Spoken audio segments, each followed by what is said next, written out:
Welcome to Memphis Mike and Friends, where we dive into the heart-pounding world of mixed martial arts. MMA has skyrocketed in popularity, boasting over 600 million fans worldwide and a multi-billion-dollar industry. Its unique mix of striking, grappling, and raw athleticism packs arenas and shatters streaming records. Today, we're spotlighting an upcoming charitable MMA event that pairs thrilling fights with meaningful impact. Jamie Houston of Summit Fighting has organized the first annual Ferguson Invitational, and we will hear from him next on Memphis Mike and Friends. Welcome to Memphis Mike and Friends. Mike and his friends will take you on a journey along memory lane while at the same time discuss current events in and around Memphis and the Mid-South. We will talk Tiger sports, the Grizzlies, and just about every other relevant event in our area. But not just sports. We may ramble on about almost anything. Along the way, you'll hear from Mike, you'll get to know all the friends, and meet a lot of interesting people along the way. Here we go with another episode of Memphis Mike and Friends. Hey, Greg. Hey, Mike. Good to see you. You doing all right? Yeah, I'm doing great. Well, man. we've got Jamie Houston with us today. Jamie, how you doing, bud? Hey, man, I'm doing great. How about you guys? Well, we're doing well, man. Well, tell us a little bit about yourself. Man, we've already said my name. My name is Jamie Houston. I was born in Memphis and lived in Whitehaven until I was 6 and moved to Hernando, Mississippi, where I grew up and graduated high school. And then, I graduated in 93, so probably 1994. During the O.J. Simpson trial, I decided to rent this cool tape, no hold bars, UFC, the first UFC, and I popped it in the VCR and watched it. And man, probably similar to Greg, I became kind of a super fan, and I was super into MMA and just the fighting aspect, just all the styles. But I was so intrigued by jiu-jitsu, and which kind of led me into basically trying a class, one day, and it just so happened to be at Memphis Judo and Jiu-Jitsu. It was my first jiu-jitsu class, and I was just such a fan of it and kind of like an athlete per se. Everything just made sense to me. So when I was in my first class, David pulled me in. Of course, he tried to sell me a membership. And he pulled me in. He's like, "Man, have you trained before?" And I said, "No, I haven't trained at all." He was, "Man, you're looking pretty snazzy out there. Like you look pretty good, like you trained." And I was just such a super fan. I just if I watch somebody, kind of like playing golf, like I'm terrible at golf, but I can watch somebody hit a ball and I can pretty much mimic them and hit the ball pretty good, So it's kind of had a natural swing. But I think it's just the athleticism, just being able to, copy what people do. But anyway. Did you wrestle in high school? From that, I did not. I grew up in Mississippi, which Mississippi never had wrestling in high schools. Yeah, I didn't think so. It just wasn't up until, it just wasn't until about maybe 4 years ago when they added it back into high school. So, but I was a huge fan of Memphis wrestling. Of course. Now you're talking Mike speed. Now we're talking. I was the original wrestling back with Sam Bass and Jerry Lawler and Tojo and Bill Dundee and all those guys. Yeah. Oh, exactly, man. Yeah, Junkyard Dog. Junkyard Dog. Just like, Plowboy Frazier. Yeah, yes, sir. Plowboy Frazier. Man, I remember him. Yeah, I remember being watching him get hit at the Coliseum. We were in the tunnel walkway, and I just remember him getting hit with a trash can. And that's when I realized, how, I guess, not say fake, but you know what I'm saying? Like, how it wasn't real. Cause I saw one of them have a thing on his or a wrist, a sweatband on his wrist, and he cut his hand open when he got hit. And then the blood came out. I thought, man, I just saw this guy cut his own head. Yeah. It makes sense seeing all that road rash on their forehead. If you ever got to go down to the TV stations, when you got really close to it, you saw exactly how fake it was. It was man. it was interesting. It was entertainment. It's what it was. Well, yeah, I mean, we could get down that rabbit hole pretty But deep, yeah. but it's fascinating to me though. They still fill up stadiums today. Oh yeah. With the Yeah. drama of it, but MMA is a different thing. But so you got involved with jiu-jitsu. Is that the discipline you picked? Is that what you fell into? Yeah, for the most part. So, there was a guy named Brian Young. He was a promoter in Memphis, and Brian is the guy that brought Mike Tyson, Lennox Lewis to Memphis. Right. Mm-hmm. ATM and Tyson. And so he was a big boxing promoter in the area, and he had a competitive softball team, and I played on that softball team. And he decided he was wanting to get into promoting MMA shows. So he reached out to Dave Ferguson. And of course, I was like Greg, I was like this big super fan. And even with the local guys, I kind of knew of a lot of the guys. And so he reached out to David to match the card, do a matchmaker gig and match the card. So he said, Jamie, I want you to be involved, blah, blah, blah. I was like, cool, man, that'd be great. I'd love to be involved. And at whatever capacity I could, help. And so I got reintroduced to David, and he was like, yeah, man, I remember you. So anyway, from that point on, we just started, becoming friends. And I was at that event, and then I started training at a place called Shackelford's MMA in Olive Branch, Mississippi. And John David Shackelford, he fought on he was on The Ultimate Fighter and fought on other big shows in the area. And not many people knew, of John David. He's not like a huge name or whatever, but he's fought on some really big shows, and he was really good. But I started training MMA with him. And then I started fighting myself. And that was in 2008, 2009 timeframe. And anyway, I did tons of cross training. So John David and his school was a sister school of Memphis Judo and Jiu-Jitsu at the time. And so anybody that trained with John David could go up there and train, for free. So they would always have big, teams and guys that they were training. And I just remember, when I first started training, David came up to me, he's like, hey man, I know you probably don't think it, but you'd be a great asset to help Chris Hawk train for this. I don't remember. I think he was fighting on Strike Force, but Chris Hawk was a fighter with David, trained at Memphis Judo and Jiu-Jitsu. And Chris was having his first big breakaway fight. And I want to say it was Strike Force or something like that. He ended up losing the fight, but I went up there and trained a lot with him just because I was similar build, and there wasn't guys really my size, which, I'm like 6'2", about 200 pounds.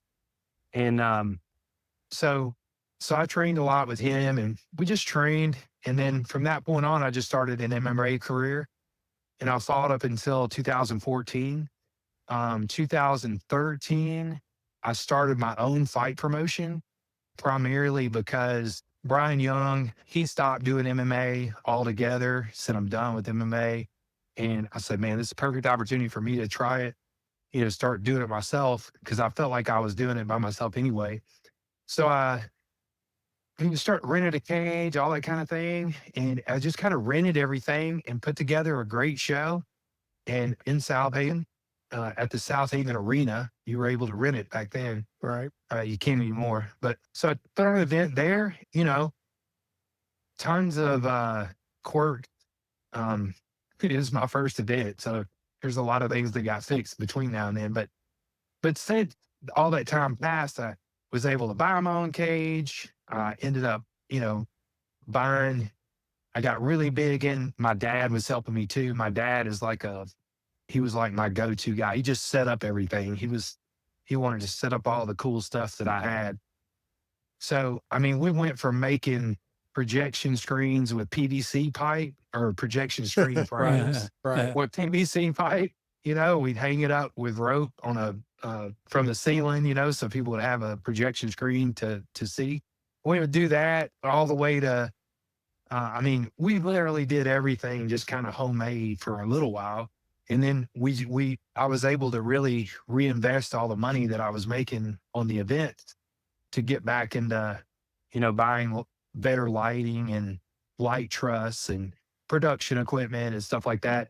And I'll be honest with you, I'm not trying to toot my own horn, but I've literally got the best lighting and the best production out of any MMA promotion in the entire Mid-South area. And I say that with confidence because other fight shows rent me just for my production. Right. Yeah. So I do their lights and their live stream and stuff like that. So you're still doing that? So anyway, that's an ongoing entity today? It's an ongoing entity today. Leads us to where we're at now. We're doing an event January 10th. It'll be our 52nd MMA event that we put on in 12 years. Wow. And I've also got a grappling promotion that does grappling events, and we put on 21 of those since 2020, I believe. So anyway, so yeah, man, we're rocking and rolling. Summit Fighting's been around, like I said, since December 2013. And then I opened my own gym in Oxford, Mississippi in 2014. And then I opened a second location in Starkville. Oh, really? After COVID. Wow. Yeah. After COVID came through, it killed the business, the gym business is right. I'll just be honest, they almost got they almost got wiped off the planet. Yeah. And and that's exactly what happened to my Oxford, location, is the business just never came back. So I closed that location in 22, the beginning of 22. And then I just focused on Starkville. And man, I've got a great jiu-jitsu program there, and kickboxing, fitness kickboxing. So that's what I currently do. So I own 30 acres of land, live out in the middle of nowhere. And I'm building my own house. And me and my wife, and then we just run my gym, and then we put on these events. That's cool. So how's the state of this sport? If obviously with the local gyms and stuff like that, you start getting kids in and get involved. Like any sport, if you don't get kids in it, sooner or later your sport dies. What's the health of the I'm gonna bundle it all together and say MMA, but what's the health of that on a local level? Is it pretty active, or are we on an uptrend? Where are we? Yeah. As far as jiu-jitsu goes, I mean, honestly, there's a lot of parents that do want their kids to take MMA classes. I've seen other gyms have MMA programs for kids, and they're teaching them how to fight. Right. Kickboxed, they have gloves, shin guards, and they mix it all together. Hey, take them down, and then you can hit to the body, stuff like that. Or maybe there's no punching once they go to the ground. It's just jiu-jitsu. Right. Yeah. But when they're standing up, they can punch and kick. But my kids program, I mean, I think we've got about 20 kids in my kids program. And for the most part, it's relatively new. It's just a little over a year old. Oh, really? The kids program is a little over a year old. Was there a relationship now between the high school wrestling programs and what you guys do, or do the two cross at all, or no? Yeah. I mean, look, we want to cross. A lot of wrestler, I'll be honest, I brought in a NCAA champion a woman wrestler to do a seminar because her brother's a jiu-jitsu member at my school. And he just got out of the military. He was married, he got divorced, and got out of the military, and he decided to go to school. And he had a wrestling background. So he tried jiu-jitsu, and he just fell in love with it. Well, his sister was an NCAA champion, and she's a wrestling coach. Her and her husband are wrestling coach at the University of Rio Grande in Ohio. And so I brought her in to do a seminar over the summer. And, we reached out to all the high school. I've got some high school coach friends that teach wrestling, that do jiu-jitsu and stuff. And, man, it's just weird. Wrestling coaches, they just don't like jiu-jitsu. Yeah. They they're hardcore wrestling. And I'm thinking, man, I love grappling all the way around. I love wrestling and I love jujitsu, but that's interesting. Yeah. And I've heard that over the years. Before we get too much further, why don't we, for people that are listening out there and for Mike sitting beside me here, tell us briefly, what's the difference between jujitsu and some of the other disciplines? Okay, so jujitsu is a grappling art form, martial art, and it focuses on using leverage and technique to apply submission holds where it would be like, and it's all on the ground, shoulder. Correct. For the most part. I mean, jujitsu is basically ground fighting. Judo, it came from judo. So originally, the Japanese were pretty much, they were the founders of judo and jujitsu originally, but their focus was on more judo, so more stand up. So when they introduced jujitsu and judo to the Gracies, they took it and started developing Brazilian jiu-jitsu, which is what everybody calls it today, right? BJJ. And then they focused on techniques only on the ground. So they went away from doing any stand-up and they just started on the ground, and they just really started perfecting techniques and doing jiu-jitsu, based on that. Everything was very simple back then with little spices to the technique, meaning arm bars, kimuras, like everything was very basic. And then today the sport's evolved, and there's all kind of stuff. I mean, it's crazy. Yeah, it's interesting. The thing to me that's attracted me to the sport, just kind of before we get on to what we're really here to talk about, but to me, all of combat sports, whether it's boxing or any a UFC MMA fight or any of that. I mean, it's 1v1. It's me against you, and even though there is a judging aspect to it, that's always subject to, you don't like anything to be left up to a judge on anything, but you've got the option to fix that. But to me, it's the ultimate sport, really, because I'm not depending on 10 other guys or anything else. It's me versus you.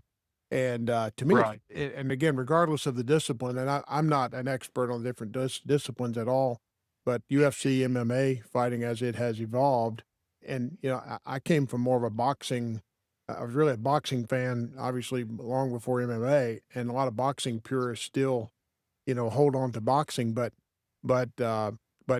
combining all of that, again, it's me versus you. So it's a purest form of sport to me that there is. I mean, it's settled right there on the mat in a short period of time, or whether it's a submission or if somebody wants to tap out or say uncle, like we used to do in the backyard, with your cousin or whatever. It's the same thing. Hey, go to you say uncle or whatever. And so it's a neat thing. I know MMA, some of the struggles, and they've done better with this over the years, was and I was telling Mike before we started, that used to hear a lot more of the argument of boxing people talking about how dangerous MMA was compared to boxing and vice versa. And but somebody said you'd rather get hit 300 times by, Cassius Clay or Muhammad Ali, or you'd rather be knocked out in 4 punches, by Chris Ledoux or whatever. It's a different sport, but it's 1v1, which is the neat thing about it. Hey, it's same weight class, same everything. Everything should be equal. Who's better today? I like that part of it. It's been fun to follow, and the evolution of UFC particularly has just made the sport explode. Just really incredible. So they've helped everybody at the local level too, because people know what it is now. Hey, you didn't say this, but just to clarify to all the listeners, so you don't sound like, have you ever heard somebody say, if they see you dressed up in camouflage and they say, how many deers did you catch? Yeah, right. Did you catch any deers? Right. Yeah. They don't understand that you're out there killing them. Yeah, it's not, right. You're not Yeah, catching, you're not fishing. Yeah. So in same concept with UFC and MMA, everybody knows the UFC because it's just a massive promotion. Right. But we all think it's funny whenever, nobody said this, but I'm just telling the audience, we always think it's, and I say we, meaning the MMA community, always thinks it's funny whenever people say, "Oh, you did that UFC fighting?" Yeah, right. And it's like, no, it's called MMA. Right. The Yeah. sport is called MMA. Yeah. And UFC is just a promotion. Yeah, it's But like a Q-tip. anyway. Yeah, but they've done a great job. And I didn't know the Dave Ferguson, but I would always hear him on the radio, and Hey, yeah. he did a good job promoting and all that. And they would have him on whenever there was a big fight going or whatever. And and I knew he'd gotten ill and then passed away, but I never knew him personally or whatever. The only local I know a couple of the local fighters. Some I used to coach middle school football, and a couple of my guys have gone on now. They're doing MMA. Parker Byers is one of them. I don't know if you know Parker or not, but he's starting out heavyweight. And so I've always been a little bit involved in the local stuff, just keeping up with my guys and stuff like that.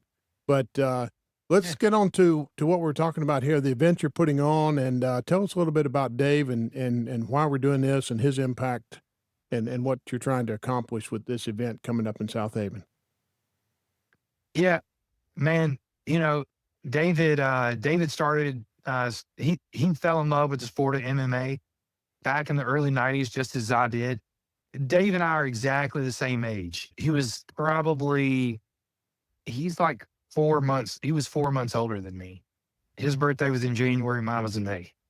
But he started his MMA career in the early 90s, and he had actually his first MMA fight against Dan the Beast Severn. Oh, wow. And he loves to talk about how he almost knocked him out. Had him almost knocked out. It had him hurt. And then something happened, and he ended up losing the fight. But David had an early MMA career, and then later on in life, he opened a gym and that sort of thing.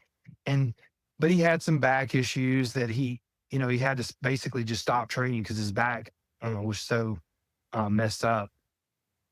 And man, he started this jujitsu and Memphis judo and jujitsu. He started this probably about 20 years ago, and they started in a basement in Midtown, and literally they just had guys that would just come around. It was kind of like the Fight Club, people would come around. Right.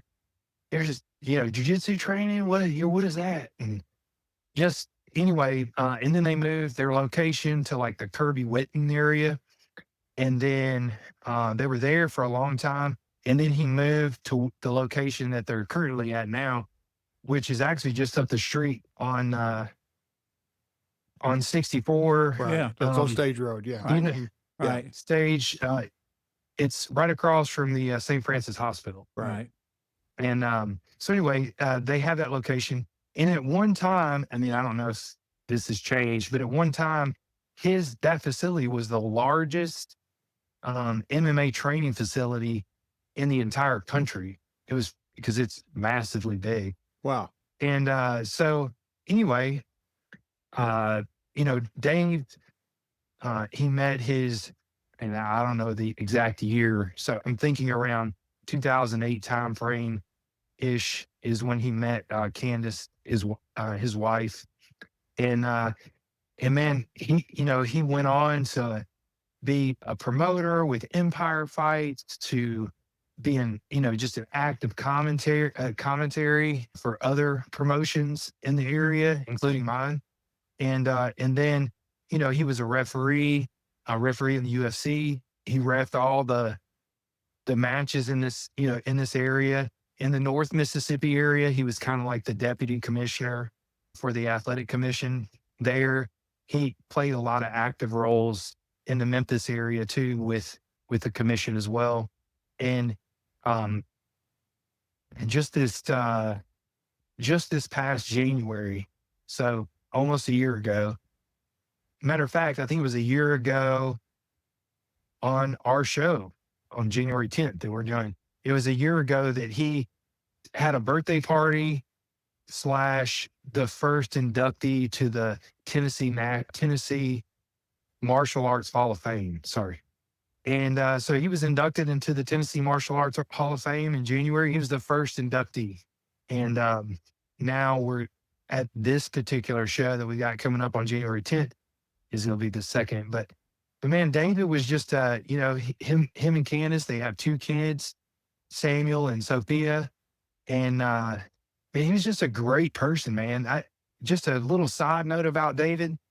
Man, he was such a loyal person, and he always wanted everyone to do better than him. He wanted to be able to brag on his friends to people that didn't know anything about the sport. Like for instance, I won a world championship in 2018. He loved to just tell people, Jamie's a world champ. He's a world champion. That's great. He just loved to just brag about all his friends and about all the accomplishments they had. And, I don't, anytime on commentary, he do the same thing. He'd always come up to me. He always wanted the best for everybody. And he was super loyal as a friend and as a coach and as a mentor, to the extent of, like, I remember Strikeforce came to Jackson, Mississippi, and I was fighting on the card, and the promoter, I'm not going to say his name, that was doing the undercard, didn't want to pay guys.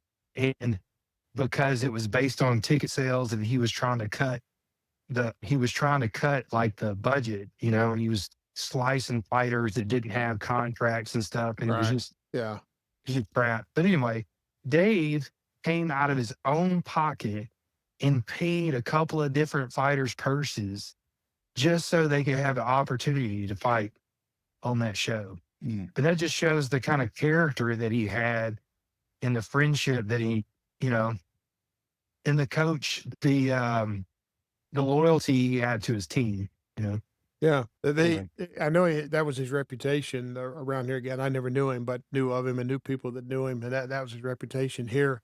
Tell us about the event specifically. What's going on? What are you trying to do? Tell us a little bit about the just what it's all about. I know we're raising money for a great cause, but tell us about the event as well.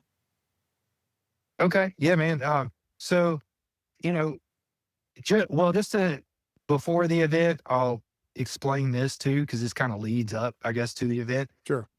So in May of 2024, sorry, it was actually like it was a weekend I'll never forget, because it was on my birthday party weekend.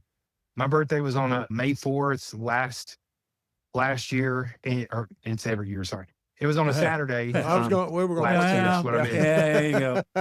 Yeah. There you go. But anyway, he was at my birthday party, him and Candace, and we're all just hanging out. And he was telling me he had some stomach problems. He got a CT scan done. Not sure what's going on, but he had a CT scan done, and he found out on Monday. Well, May 6, 2024, he gets the result, and he's got stage 4 pancreatic cancer. And it was operable at the time. But what they wanted to do was try to shrink the tumor. They felt like, okay, well, instead of operating, let's try to shrink the tumor with chemo. Right. And then go in. Well, chemo didn't affect it at all. And it wasn't long that the tumor wrapped around the artery. And at this point, he's doing it. He's doing everything, all the chemo treatments, never missed a treatment. He was super healthy. And anyway, and he found that out in May of 2024. And he moved his family to Arizona to continue this ongoing treatment there. And he passed away in March of this year in Arizona. And anyway, Candace reached out to me and said, hey, I want to go ahead and start every year, like I want to do a fight show that's dedicated, to Dave and the Sina Magowitz Foundation. The Sina Magowitz Foundation is the Sina Magowitz Foundation is a pancreatic cancer research foundation. They also have different programs that they do to help families that are in need, that are going through chemo and different things. They're there to help. And they were a huge help for Candace and David. And just David absolutely loved them. So Candace wanted me to put on an event and make it an annual event. We call it the Ferguson Invitational. And then after lots of conversations with her, David was very close friend to me and a really good mentor. And I said, man, let's do everything we can to make as much money as possible. So I'm doing all of my connections. I'm doing this just like I'm doing a regular show, and I'm here to make money. You know what I mean? Right. Yeah. And the only difference is I'm not getting $1. Literally, we're going to pay the venue and any other small expenses that come with it. But the rest of the money, every bit of it is going to the Cena Magowitz Foundation. Right. We're not keeping anything. That's good. So I'm donating my cage, my production, even my production team. A lot of them do jiu-jitsu and they train there at Memphis Jiu-Jitsu. And man, a lot of I say OGs or the old heads of jiu-jitsu and, stuff like that have came on to say, hey man, we want to compete for free. Oh, really? Really? That's and good. yeah. So have you got a pretty good show lined up? I mean, you got a good card? Yeah, man. Yeah. We've got, so what I wanted to do is do a mixed card. So you go to an MMA event, it's all MMA. Right. Well, this is a mixed card that's going to be MMA, jiu-jitsu, kickboxing, and boxing. Currently we're in discussions. So with, I don't know if you guys, maybe Greg knows, but I don't know if you know of Alan the Talent Belcher. Right. Yeah. He doesn't fight in the UFC anymore, but he fought in the UFC for 12, 13 years. And anyway, him and I are good friends as well. And we've been trying to get him matched up in a boxing match for the main event. But it's not. We've got 5 MMA fights, 3 kickboxing matches, and 6 jiu-jitsu matches. So that's a big card. Yeah. And even, I know this might sound funny because I'm the one who's running everything, but I'm actually competing on it as well. Okay. Coming out of retirement. Jiu-jitsu match. Did you find an old guy to fight, or what happened? Yeah. No. So this is jiu-jitsu, and I still actually compete in jiu-jitsu. I just competed in Nogi Worlds in Vegas. Did you really? A few weeks ago. Yeah. Really? I got third. Yeah, I got third in my weight class, and then third in the absolute. So the is there absolute an age is where breakdown at all, or is it all just weight? Yeah, it's all broken down kind of like in 5-year increments. Okay. So 45 to 50. Oh, really? 40 to 45, and they call them like Master 1. Yeah. Okay. Yeah. There's hope for you. Master Greg. 1 is like anything once you get to 30. Yeah. Grandmaster. Yeah, they don't have that division yet. But anyway, so, for instance, you get past the age 30, Master 1 is 30 to 35, Master 2 would be 35 to 40, Master 3 would be 40 to 45, Master 4, 45 and 50, and it goes up like that. Yeah. But yeah, so there's a guy that trained also, loved David, and David gave him a lot of opportunities, and his name is Tim Galuzzi. And Tim was a pro fighter, but left to move to Boulder, Colorado, where he got his law degree. And then he opened up his own law firm. He's also a black belt in jiu-jitsu, and he trains up there. But him and I have been like super good friends for a long time. We trained together during the MMA days. And, but anyway, he's 38, I think. So he's 12, 13 years younger than me. But I mean, every time he comes in town, we train together. Like I said, we're good friends, and we've had so much fun, like talking crap to each other back and forth on social media, trying to sell tickets, to the event. That's part of it. I was going to ask that next. Are tickets on sale now? Or would it be walk up? How is the event being promoted? And how do you get tickets? So they can go to summitfighting.com. Tickets are on sale. We have VIP tables. They're $200 a seat. The front row seating right behind the VIP tables are $100. And then behind that, second row is $85. And then general admission is $75. Every ticket has a reserved seat. And this is a black tie event. So it's basically dress to impress. The bare minimum, you got to have a sports coat. You can have jeans and nice shoes or whatever, but you got to have a sports coat on at a minimum. And I mean, tickets are available at summitfighting.com. We still, have, tables and, obviously tons of reserve seating, left over. So, yeah, I mean, it's a little more, it's a lot more expensive than a normal MMA event, but the idea Right. Yeah. base, It's bigger than the normal. idea, yeah, for sure. I mean, the idea on that is like everybody can use it as a tax write-off because it's literally you know, Okay. they're getting to a charity. So And where's the event going to be? I know it's in South Haven. it's going to be at the at the at the Lander Center? Lander Oh, Center. really? Oh, wow. What time does in it South start? Haven. It starts at the doors open at 5 p.m. and the matches start at 6 p.m. Okay. And it's on the 10th, right? Yep. It is on January the 10th. So can you walk up and get a That's correct. ticket? Or is it all? You certainly can. Okay. Yeah, you certainly can. You can walk up. I mean, regardless, we'll shut off ticket sales online. But when you purchase a ticket online, they automatically get a virtual ticket or a ticket in their email that has a barcode. Sure. Right. And then we scan that when you come in.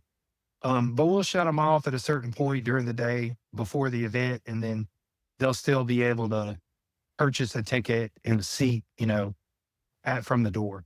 Right. But that's good. And I mean, event, obviously, this is the first year. So, I mean, it'll grow year over year once word gets out and that sort of thing. It's such a good cause. And particularly here in this area Right. because where Dave operates from. But it's a neat event. And I mean, it sounds like you're off to a good start with it. Are you getting good response from the local clubs and whatnot that know what you're doing? Yeah. We're getting, tons of people, are, wanting to be involved. And I think that everybody, honestly, I think some of the teams are just waiting for us to reach out Right. to them to see if they can provide anybody. But like, in which we have, but but yeah, everybody's been super, when we first announced it, man, it blew up, and people were like, man, we won on that card. So all the fighters have been, and a lot of pro fighters have also, pro fighters get paid. So a lot of those guys had said, hey man, I'll fight for free. Like I'll donate my entire purse, like That's awesome. Yeah, that's cool. So- Well, man, that's you got an Mhm. exciting event. We'll do what we can. Hey, with our dozens of followers, Dozens, Mike, we can, literally. yeah, we can drive them in there. But it really is. It's a neat thing you're doing, and you be commended for it. And I hope it's a huge success. And year over year, it grows to see what you're doing. I got a couple questions that I'm curious about because I don't know how this works. And you always hear about. And you mentioned earlier somebody being like the almost the commissioner, and you always hear of the boxing commission and things like that in different states. Mhm. Is this regulated in the state of Mississippi, for example, like this event? Is it sanctioned? Is that even a word? Yes. Is it, how's that? Yeah, that's the word. Okay. And how's that work? So Yeah, it's sanctioned by the Mississippi Athletic Commission. okay. Randy Phillips is the athletic commissioner, and he is but yeah, they're sanctioning the event, even though it's from a business aspect, it's a charity nonprofit event. From the athletics commission standpoint, they don't really care one way or the other. They'll still sanction it, and then this will go on everyone's record, Okay. as far as Yeah. their fight and stuff. It's not an exhibition match or anything. Okay. And So- are the rules standard? I know you said you're having MMA and also jujitsu, and what set of rules? And I know in boxing has different rules, and I know again I'm gonna use the term UFC. I hear them talking about what rules they've agreed to and that sort of thing. In boxing, they debate in the big fights, of course, how big the ring is and how many rounds we're going to do, and the scoring system and all that. Is that standardized in martial arts, the scoring system and the rules and regulations and all that, or does it vary by state or region or whatever? Yeah, usually everybody goes by the unified rules. The one thing about the state of Mississippi and the unified rules, really, I honestly think that it's like more along the lines of like what penalties, fall penalties, and how. Like, used to, you could put one knee on the ground, or used to, you could put one hand on the mat and they couldn't knee you to the face. Right. But now they're saying that that's not a downed opponent. Like, stuff like that. So the rules are different, and they've adjusted since. But the difference in Mississippi mainly is that amateurs and professionals can fight under the same rule set as professionals, or amateurs can fight as the same rule set as professionals. So that means knees and elbows to the head are legal for amateur fighters in the state of Mississippi. I know that the commission has been wanting to change that. And just like I told them, I don't think it really makes a difference, because I put on 52 events, and in my early events, I had an amateur try to throw an elbow, and he threw a forearm instead. And he broke his freaking arm. So with that being said, it's happened once, but I do feel like, until they've had maybe like 3 fights, you shouldn't allow them to do elbows.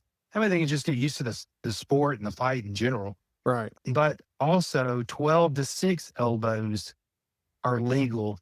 And at one time, I think they've made it legal in maybe another state now, but at one time it was the only state in the entire country that allowed 12 to 6 elbows to the head. Yeah. That's interesting. So there are some differences, but there's a unified set of rules. The other thing, and you mentioned pro and amateur and all that, and sometimes I've been to the local shows here, and sometimes there'll be a couple pro fights and several amateur fights or whatever. So you can mix that. The show is not either amateur or pro. It's I guess the fight. Is that correct? Correct. Yeah. And then you can call, if it's all amateurs fighting, you call it just an all amateur card.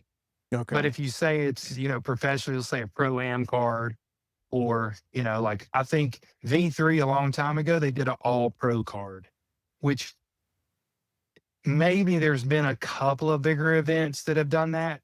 Maybe, of course, when Bellator came to South Haven, they had an all pro card. So there's still, there's some bigger names that came out of local promotions. The only one I know of was V3. And that was, several years ago, 7 or 8, maybe. They had one at the Cannon Center. Years ago, I used to know a couple guys that sponsored fighters in boxing. They were like their guy, and it's kind of like they sponsored the like a racehorse. Put a decal on them? Yeah, pretty much. And but they is that the way the guys who are working their way up the ranks, do they have, I don't know if the right word for that's a promoter or an agent or whatever? How's a guy move up the chain other than keep winning? Man, just to be honest, managing MMA manager. That's it, Jimmy Hart. That's the term I was looking for. We need a manager. Yeah, there you go. No, but go ahead. Yeah. Sam Bass. Yeah. An MMA manager is a little bit different than a boxing manager. I mean, they're similar. They're very similar. But back in the day, man, a boxing manager used to do a lot of things. Like they would take care of the fighter. They would send the fighter money and do different things. Almost like an actual sponsor. Yeah. But MMA managers, like a guy named Matt Weibel, which was my matchmaker for 9 years with SFC. He was a great manager, and he managed Bryce Mitchell. He's a little off the chain, great guy. He fights in the UFC. I just say off the chain because he's had some crazy podcasts that he's done and gotten tons of publicity from it. And he also had to pull out of a fight, and he's known for the guy that, twisted his testicles up in a drill and then talks about rewinding the drill to get it undone. So he was known for that, and the UFC just blew it out. The Johnny Knoxville of the sport. Yeah. Right. Yeah. Yeah. That's so that's a neat trick. So yeah. But it was obviously he had it in his pants like a gun. He's working on his cover for his RV, and whoops, and just the trigger got pulled. So. But yeah. So but back to the thing is, MMA managers are very similar to that. But they'll reach out, they'll find sponsors for their fighters, and then they work hard on getting sponsorships. and setting up like meet and greets and different things, and also setting up fights. So they help negotiate their pay and that kind of thing as well. Okay. So I've got two so more. there's a lot of those guys out there. Yeah, I got two more questions, kind of somewhat unrelated, but in that arena. So you're a promoter, you put on shows, you put on fights, and part of that's making the fight. It's getting Joe to fight Tom, and Right. behind the scenes of that, is that you, or is it you have a team that does that, or again, is it from the managers calling you saying, "Hey, I got a guy here, can you get me a fight?" Take us behind the curtain a little bit. How does a fight get made? Man, so typically what happens is, of course, we have a reputation in the area, so we'll post it out on our social media. Hey, we're now matching for this date in Tupelo or whatever, or South Haven or whatever the case is. So then we'll have different teams that reach out to us and say, hey, man, I want to get so-and-so on the card.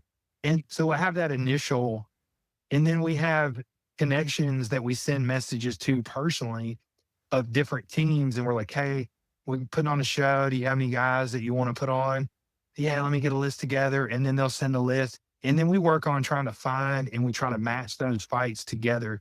So maybe he gives me, two guys, from one team, there's a 185 guy and a 155 guy. Well, then I get their records. Hey, I'm looking for a guy that's got similar weight and record, and then, so, you're reaching out to different teams and you're just trying to make those matches. And you've learned who to trust and all that. If a guy tells you, hey, my guy's the best guy I've ever had, and he says that about everybody, so you know who to trust and kind of build. Because obviously you won't even matches as best as you can get. I know sometimes it is what it is, but.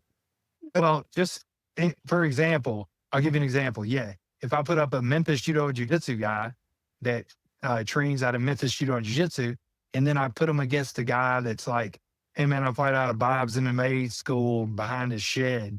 There's going to be a significant difference in the skill level. Right. And the guy that fights in the shed, he might be tough as nails, but the technique side would probably go to that gym. And then a lot of times, we've been really good at creating solid matchups where it's like guys, just put on great MMA fight, and they're super exciting.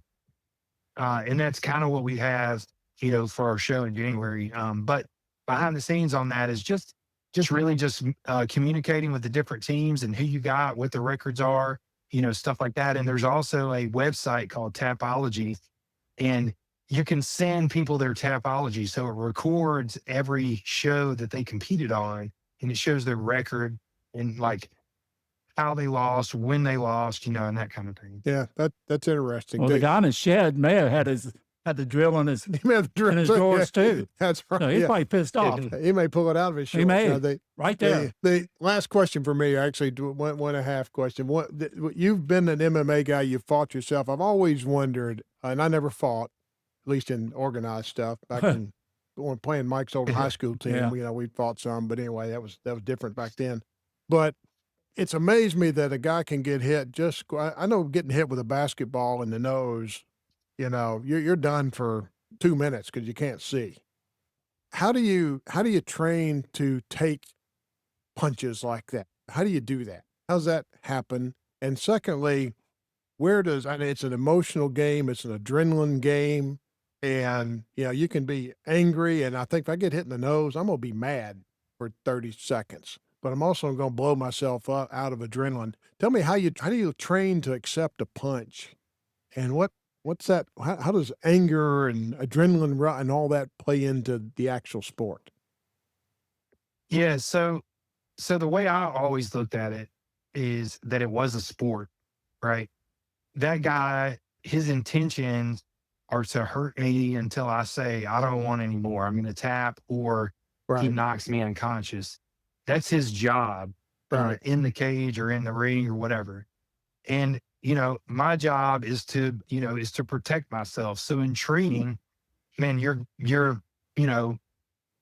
taking hits to the face. And you ever see people get slapped in the face right before they go in to the ring or the cage? Yeah. They do that mainly to desensitize their face. So they're cool with getting punches, but takes away that initial, bang. And if you let your anger get involved, you totally know that you're going to lose, Right. probably. Right. Primarily because you're going to gas out. Yeah. So the idea is just in training, honestly, you put yourself in the worst positions possible in training and you work out of those positions. And man, you're going to get hit a lot. You may get knocked out in training. You're going to have busted lips, black eyes, and stuff like that. But those are the things that you learn in training and you adapt your body. The adaptability is really what you're aiming for in training. That's another cool So, thing about the honestly- sport. I mean, it's preparation, it's what we were saying earlier. And because that's, just to do what you do, because, and you mentioned gassing out, and that's a real thing. And I know when you're sitting around watching the fights with your buddies or guys like me sitting around watching it with my, 15, 60-year-old buddy saying, man, I can't believe that guy is gassed out after 2 minutes. You think, well, I can do anything for 2 minutes. Yeah. But you see those guys get worn, they can't move. Why? Yeah, why? Yeah, even say why people gas out. It's because they don't breathe correctly. Really? So all the time, that's the only reason why they gas out. Now, unless they're just tired, as they just had a 5-round fight or something, Right. or it's the 3rd round and this is their 15th minute they've been fighting. But yeah, if you see somebody in the first round, couple of minutes, more than likely it's because of they're out skilled. Right. So they're holding their breath a lot while they're doing whatever it is they're doing. Yeah. Okay. That makes sense. I'm going to look for that you next time. Yeah. You ever see somebody go, oh, let me get you off of me. And you try to do it and you just can't. And you hold your breath every single time you do it. Yeah. And then you're gasping. You're trying to, get oxygen back to your body and your muscles because you're not allowing oxygen to get in there. Your heart rate's racing, your blood's flowing, and it needs more oxygen. And you just can't get it to your body quick enough because you're holding your breath and you're not breathing correctly. Yeah. That's where a lot of times the coaches and stuff, you'll hear, just breathe, focus on breathing. Yeah. And you'll hear that all the time. And that's the reason why, because guys, even in boxing, whenever you know you're about to get hit, you might hold your breath. Right. Well, if you got a guy that's hitting you a lot, you hold your breath for a second. Yeah. That's great. Hey, man, I've enjoyed the heck out of this. I said that was the last, but I do have one more. I really need to know how. I want to apply for the job to audition the Ring Girls. When does that happen? And no, actually, I'd look like a creeper on the sideline doing that. So I better stay away from that. Yeah, better stay away from that one. You could be how about just be the honorary judge? Hey, there you go. There we go. Hey, there you go. Hey, There you go. That's it. Yeah. Hey, and I will look for you. I plan to come down there and be there that night. So I know you'll be busy, but if I get a chance, I certainly will introduce myself. Jamie. Well, we appreciate you joining us, and I hope we wish you good luck with the event, man.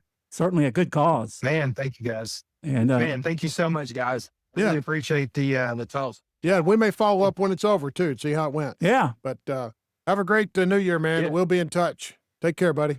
Hey, man. Happy New Year, you guys. Thank you so much. All right, see you, man. See you. Bye. Well, interesting guy. Yeah, that's there's different worlds, There is in everything you do. In fact, in my business life, I was at a place the other day doing some work at a farm that does nothing but hunter jumper horses, and that's its own world. Oh, wow, I know. And this MMA or martial arts is its own world. And you would drive past. I've driven past that place on 64. Yeah, hundreds of times. Yeah, and would never even. Yeah, I'll look at it different now. Yeah.